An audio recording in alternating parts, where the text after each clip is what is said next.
Pošta nam kar veliko pomeni, ker je banka zaprta in se je veliko ljudi preusmerilo za dvig denarja na pošto. Sedaj pa tudi, če mislijo to zapreti, smo prikrajšani, ne. Poštna poslovalnica na Senovem zaenkrat še posluje. Vendar pa glede na razmere, ki so in pa na samo situacijo v pošti, se lahko zgodi, da bo naša poslovalnica ena prvih, ki jo bodo zaprli, zaradi tega, ker trenutno ne izpolnjuje tistih pogojev, da bi bila tudi invalidom prijazna. In mislim, da je to eden izmed argumentov, ki ga bodo izkoristili za to, da bi zaprli našo poslovalnico. Kot so nam sporočili z Pošte Slovenije, pošte na Senovem ne bodo zaprli, pač pa jo bodo preoblikovali v pogodbeno pošto. Po izpeljavi postopka za preoblikovanje pošte 8281 Senovo bodo pričeli z iskanjem potencialnega ponudnika za prevzem pogodbene pošte.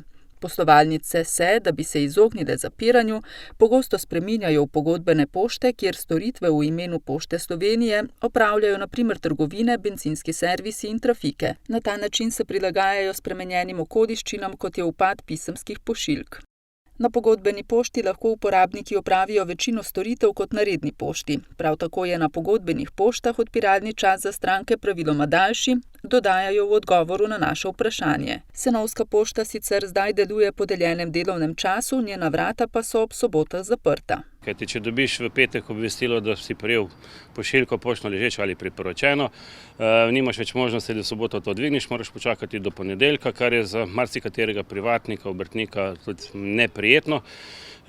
Pošta se sicer zgovarja, da je poslovalnica v Brestanici odprta, vendar tisto, kar je pa priporočeno, ostane pa na Senovem do naslednjega delovnega dne. Ker v zadnjih letih z zemljevida izginja vse več poštnih poslovalnic, je sindikat poštnih delavcev po večletnem opozarjanju na težave vložil pobudo za spremembo zakona o poštnih storitvah s ciljem ohranjanja in vzdrževanja poštnega omrežja. Poštni sindikalni zaupniki so se obrnili na različne v krajih, name se obrnila gospa Irena Šoba, ker ve, da lahko tudi preko društev, v katerih delujem, pripomorem k temu, da zberemo čim več podpisov.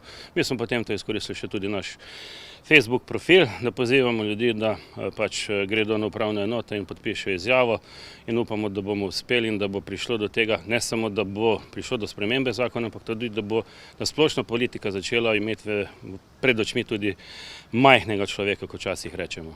S pošte so sporočili, da imajo po državi trenutno skupno 485 kontaktnih točk, 140 pogodbenih pošt, 26 premičnih pošt, lastnih pošt Pošte Slovenije pa je 320. Na Senovem so sicer letos že ostali brez edine bančne poslovalnice v kraju. Neki izgovor, da 2400 komitentov ne pomeni možnosti za uspešno poslovanje banke, to absolutno ne more držati. Strinjam se, da 2400 na Senovem, pa če je to 10 poslovalnic, pridemo hitro na 24-25 tisoč komitentov, če pa to ni pogoj, da lahko nekje normalno deluješ, potem pa res ne vem. Tudi zgovarjajo se na geografsko pokritost. Dejansko od Podčetrtka pa do Krškega nimamo skoraj več bančne poslovalnice, v Bistrici ob Sotli so hoteli še ukiniti bankomat, torej pa vemo, kje smo. Na pobudo Petroviča, ki je tudi občinski svetnik, občina razmišlja o možnosti, da po izpraznitvi prostorov v domu 14. divizije na Senovem, kjer je sedaj oddelek vrtca, le tega nameni za nudenje poslovnega prostora kateri izmed bank, ki bi bile pripravljene priti na Senovo.